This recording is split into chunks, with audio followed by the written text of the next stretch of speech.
dragons, drama, and more family feuds than a Targaryen family reunion. Welcome back to our fiery review of House of the Dragon. Today, we're diving headfirst into Season 2, Episode 2, where the stakes are higher than the Iron Throne and the intrigues thicker than King's Landing smog. So, grab your dragon scales and let's dive into the chaos that is the Seven Kingdoms. Welcome!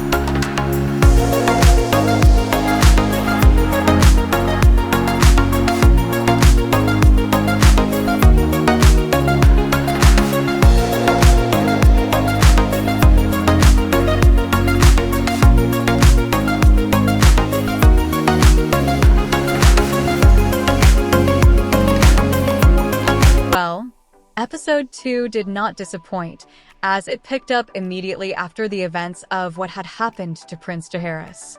There were commotions all over the Red Keep, a lot of disarray as the guards were trying to figure out who the perpetrators were. There's so much chaos, but what bothers me the most is that Queen Helaena was never assigned a sworn sword to protect her and her children. From the books, she did have a guard with her, but with the show it appears the showrunner is trying to impress on the point that Crispy Crispin is a bit lacking on his duties as the Lord Commander. We see Aegon lose it in a fit of anger as two of his friends try to comfort him. While in his rage, he destroys the model of Valyria that King Viserys had made while he was still alive. This is another show of how Aegon is, and will be dismantling piece by piece of everything that his late father had built throughout his reign. The small council is called for an emergency meeting, and immediately Aegon is blaming Rhaenyra for the events of that night, and he wants revenge. His master of laws, Lord Jasper Wilde, suggests that the enemy might be within, and the attack might have been carried out by someone within the employ of the Red Keep. With that, he starts questioning where everyone was when the attack on his family was carried out. Otto takes this opportunity to suggest how they can use the loss of the young prince to turn other houses and the common folk in support of their cause. It's decided that a procession for the young prince, with both Alicent and Helaena in tow, will go through the streets of King's Landing to help garner more support for Aegon and blame everything on Rhaenyra. Alicent goes on to let Helaena know of their planned procession, which Helaena is 100% against. In this moment, Alicent takes the opportunity to try and explain what Helaena saw when she came earlier that night to her rooms. I mean, how much more self-centered can Alicent be at this point? Her daughter is in pain, mourning the loss of her child, yet all she can think about is absolving herself of her guilt for carrying on with Crispin when everything went awry. The same happens later in the episode when she sees Aegon beside himself with grief.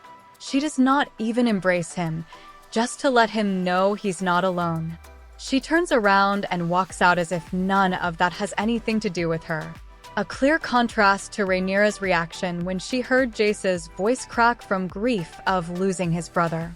This just goes on to prove how disconnected and unaffectionate Alicent is with all her children and just about everyone else, really. Meanwhile, it's announced that one of the gold cloaks was caught with the child's head in a sack. Larys comes in with some terrifying tools for interrogation, and the man folds like a house of cards immediately. He tells them that he was sent by Prince Daemon.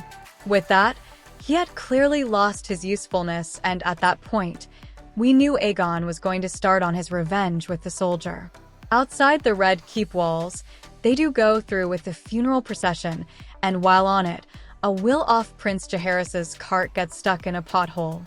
While the soldiers try to push it forward, more people move closer to pay their respects to the late prince and curse Rhaenyra's name for this heinous act. Helaena at this point was experiencing a terrible panic attack. The shot quickly cuts away to Dragonstone. Side note, I was a little disappointed with how the cut played out, because it appears they had cut out some scenes that we had seen on Season 2's official trailer. There was a shot of Alicent and Helaena running through the streets of King's Landing in the trailer, but they were cut out of the main show. On the other hand, as the episode progresses, We get to learn why it was important to cut out those shots, because Aegon's actions later in the episode better explain why things unraveled the way they did. Back in Dragonstone, the news about Prince Jaehaerys has reached the island, and most of the Queen's Council is suspicious of Rhaenyra's involvement. Rhaenyra vehemently denies being involved and points out that as a mother who had just lost a child, she would never inflict the same pain on another mother, let alone Queen Helaena. This lets us know that even though there's a lot of animosity within the Targaryen family, Rhaenyra has always had a soft spot for Helaena. In this moment, we get a great camera shot of Rhaenys realizing that there's one voice missing in all these arguments, and that's Daemon's. With no words spoken, Rhaenys and Daemon look at each other, and she realizes this whole mess starts and ends with Daemon. And the camera then pans out to Rhaenyra, and she also realizes the same thing. This is such a great scene because no words are used, but so much is said. Rhaenyra and Daemon go on to have a private chat, and Daemon still denies ordering Jaehaerys' fate. He is still sticking to his story that he only wanted Aemond and not the child. Rhaenyra at this moment is quickly realizing that even though Daemon would do anything and lay down his life for her, he'd never respect her, at least as the queen and ruler. Daemon throws a fit, and by Rhaenyra's reaction, it shows that all these years, even with the love that they share between each other, it has always been marred with a lot of toxicity. We saw Daemon hold her by her neck last season, and by her reaction, it's hard not to question what other ways Daemon throws these fits. The scene ends with Daemon leaving, ignoring his daughter Baela, and flying on Dragonback to Harrenhal. Later on, while Rhaenys enjoys a cute pillow talk session with her husband Corlys, she does mention that Daemon's loss of power and title as heir to the throne to Rhaenyra will always be a cause of conflict between the two. However, she believes all will be forgiven once Daemon is able to bring Harrenhal to the fold. Due to the loss of Daemon within their ranks, Rhaenyra asks Baela to scout the skies of King's Landing, a task that she had refused to assign to Jace earlier in the episode. While it may seem unfair to use other people's children for things she needed done, it's evident that Rhaenyra is scared of losing another child. And speaking of Baela, she has a touching moment with Jace as they talk about all the father figures in their lives. I was a little surprised that she not only asked about her uncle Laenor, but also Harwin Strong. I'm really excited to see what they do with the characters of Jace and Baela, seeing as they never got married in the book. However, throughout the press junket, we've seen Harry Collett talk highly of Baela and Jace's relationship. Hopefully, it will be the total opposite of what they've seen of their parents. Back in King's Landing, Criston Cole is grappling with his decisions, or rather lack of action, for ensuring the royal family's safety. He goes on to project his shortcomings, and by shortcomings I'm being very generous with the description of just how lacking Criston has been so far. He projects his shortcomings to Eric, accusing him of just about everything short off being the one that harmed the young prince. He uses his guilt and Eric's honor to guilt-trip him into going to Dragonstone and taking out Rhaenyra completely. Meanwhile, we see Aemond at a brothel, and I for one was absolutely flabbergasted by what was happening. He was in a fetal position being held like a child, and was served a cup of hot milk. I was surprised, but also not surprised at the same time, if that makes sense, because it's always the strong and uncaring people that always end up having some of the weirdest traits behind closed doors. He does feel sorry for what happened to Luke, but also proud that Daemon thought of him as formidable. All I can say is, Alicent, you have indeed failed as a mother. Shame, shame, shame. Aegon, on the other hand, on the account that he was told the other perpetrator was a rat catcher, goes on to do away with all the rat catchers, permanently, without questioning them to find out which one did it. Otto absolutely loses it, seeing as they have lost all the goodwill they had received after the funeral procession. Otto goes on to lay into him, berates him, and finally realizes that he did bet on the wrong horse. Aegon goes on a power trip and fires Otto as his hand. And for once, we can all agree with Otto on the account that Viserys was right to never declare Aegon as the heir to the throne.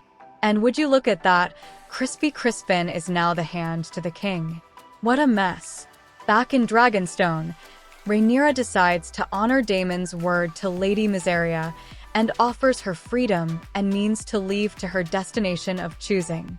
This goes on to prove useful to Rhaenyra since Miseria, while on her way to the ship, recognizes Eric and decides to warn the Queen's Guard of her suspicion. Just as Eric was about to carry out the attack, his twin Eric jumps in and the two fight to their demise. Even though it wasn't as captivating as Clegane Bowl, it was an emotional scene since the brothers, prior to the Hightowers stealing the throne, grew up together, worked together, and actually loved each other. To see them go out this way was so sad and thoroughly intensifies our hate and disdain for Crispy Crispin. The episode closes with Rhaenyra witnessing another loss that will for sure chip even more of her soul. This season is for sure filled to the brim with schemers, backstabbers, and more backroom deals than a Dornish brothel. It's all here, folks. Every alliance is a chess move, and every smile hides a knife. And of course, let's not forget the witty repartee and sharp dialogue that had me chuckling in between gasps of shock and awe. The writers really kept us on our toes, serving up plot twists and revelations faster than a knight can draw his sword. Otto reading Aegon and Crispy Crispin for filth was for sure the highlight of the episode for me. He actually called him trifling. Instead of judgment, you display impetuousness and diminish us in the eyes of our enemy, ill-considered, trifling. And I can't help but chuckle every time I think about that scene. So, what's the verdict on episode 2? Strap in, because House of the Dragon isn't just about spectacle, it's about the power plays, the passions, and the occasional dragon barbecue. Grab your goblets, folks, because this ride's only just beginning, and until next time, remember, the night is dark and full of terrors, but the dragons are always worth it. Thank you for joining us on this captivating journey. If you enjoyed this video, please like, comment, and/or subscribe for more delightful content.